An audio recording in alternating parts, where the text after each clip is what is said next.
Welcome back. This is Tuhon Aditya from LightHaven. Today we're going to be working on non-contact entries with the stick or the sword. Let's quickly just define what an entry is. So there is empty space between me and my opponent at whatever range we're fighting at. I need to bridge that distance between, again, me and my opponent.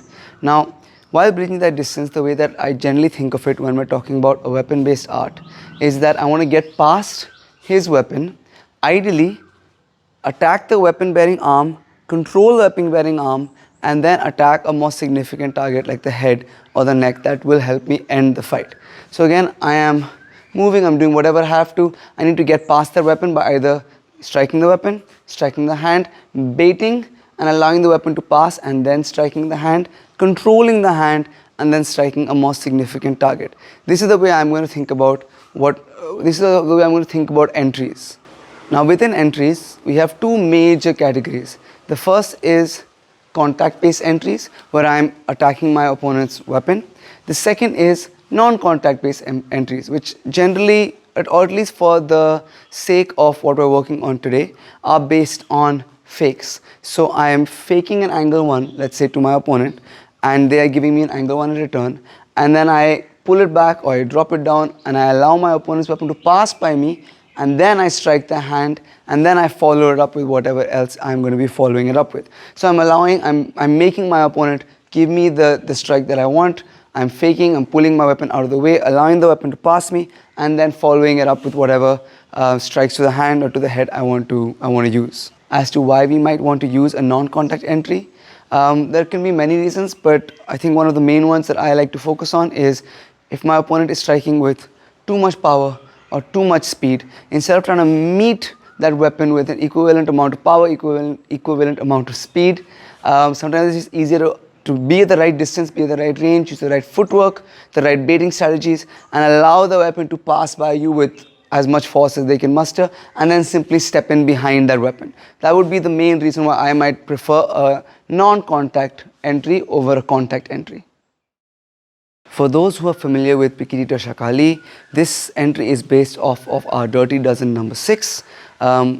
If you are not familiar with Pekiti, then we're going to start from a bladed stance, and it's based off Dirty Dozen number 6, or a set of movements called the Dirty Dozen. It's the 6th motion within that.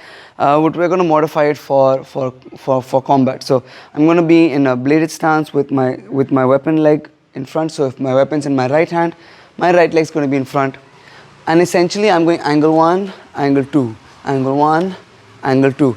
And as my opponent is doing the same, they're also feeding me angle 1 and angle 2.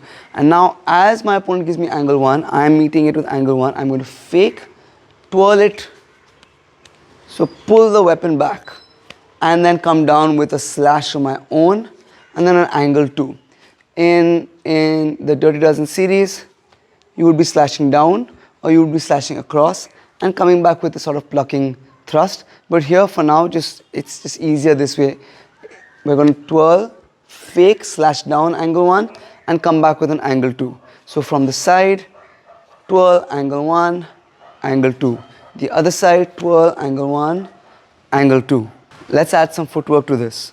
So I'm going to be stepping 45 degrees as I do the fake and the cut, and then I'm going to be stepping again 45 degrees back towards center line. So let's say that center line is in front of me. I'm stepping off center line. I'm imagining a slash coming from there. I'm stepping off center line, cutting my opponent's hand, and then stepping back onto center line, either cutting my opponent's head or their hand, tapping that hand and then cutting that head. It's really up to you. So you can go angle 1, angle 2, angle 1, angle 2, fake, cut, tap, strike that head. So let's start from long range. So long range for us would be where I can hit Neha's hand and Neha can hit my hand, but that's about it. We can't reach each other's body. This would be long range. Medium range is when the stick can hit the body. Close range can be when her extended arm, hand can touch my body. Let's use that metric to measure range. Now, this entry is based on me baiting her, which means that in some way either she's taking the initiative or I have forced her to feed me an angle 1, angle 2. But it's a bait and a fake and an entry of an angle 1. So some basic entries that we have, contact entries, if Neha comes a bit closer, we go 1, 2. This would be an example of a contact based entry where I go broken to her fluid. Broken, fluid, fluid tap the hand, and then I'm cutting their head. If we change sides from another side. So I'm going to go broken to her fluid. Broken, fluid tap the hand, cut their head. This is an example of a contact based entry where I am entering off of a contact that I made with her stick. It could also be off her hand. A non-contact entry is when I'm going 1, 2, 1, 2, just do 1 and stop once. She's expecting a 1 from me, and that's why she's giving a 1 by herself. I'm going to just don't do anything. I'm going to do a 1 and then pull it back. And as her stick passes through, I'm going to cut her hand. That's what I'm attempting to do. So we're going 1 and 2, 1, 2, 1, 2. I'm going to fake as the stick passes through. I'm going to cut their hand. One more time. 1, 2, 1, 2. Fake, cut their hand. Now let's follow up and stop that 2 as well and do the complete entry. So 1, 2, 1, 2. Fake, cut their hand. Fluid, tap the hand, cut the neck. So it's the same sort of entry as I've done on the channel many times, which would be either off the contact or fake, cut the hand. I'm stepping in, cutting her hand, tapping that elbow, cutting that neck. But it's based off a non-contact, or I'm not contacting the stick, is based off a fake. A couple of small details and things to look out for. The first thing is that range is really important, and understanding what my stick is doing is really important. If I get into medium range, where she can reach my body with her strike, and now we're going angle 1, angle 2, and now I fake, this stick is coming to my body, right? Because my stick, normally my stick would be there to intercept it, but my stick is no longer there, and thus my face is going to intercept it. But if I'm at long range, or basically outside medium range, where she can no longer hit my body, so I don't need to be all the way out at long range where I can only touch a hand, but somewhere in between long but not quite medium. Here, when I fake, that stick is not coming to my body anymore. She cannot reach my body anymore. This is really important, because if I get close, I cannot do this faking based entry anymore. I'm going to need to attack that stick, or control that stick, or do something with that stick or that incoming attack. The next thing to watch out for is that I am using that fake to cut her hand. So we're going 1 and 2.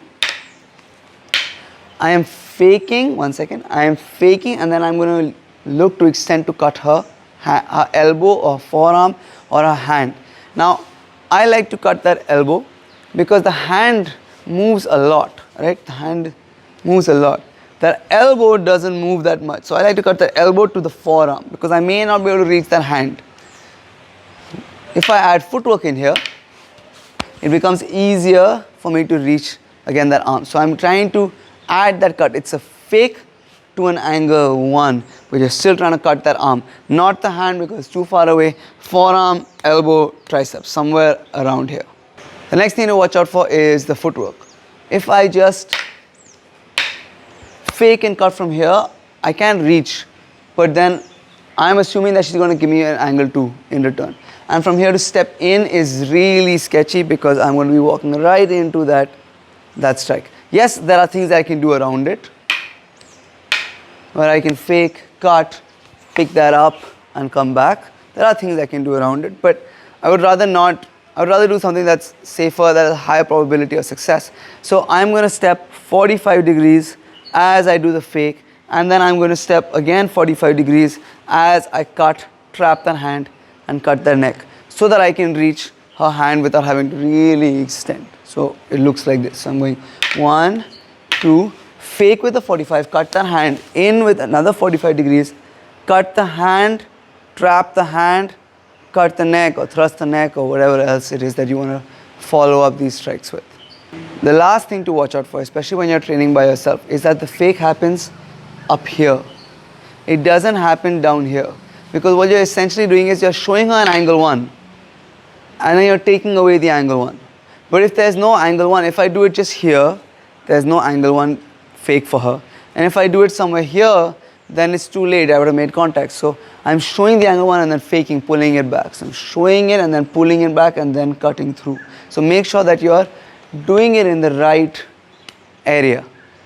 Thank you guys so much for watching. If you liked what you saw, if you learned from what you saw, please do like and share this video. Please do subscribe to the channel. Please do leave some comments or questions if you have any. All of these things really do help out the school and the channel a lot. A huge thank you to all of our patrons. If you would like to know more about our Patreon page and all the exclusive content that we offer over there, check out the link in the description down below.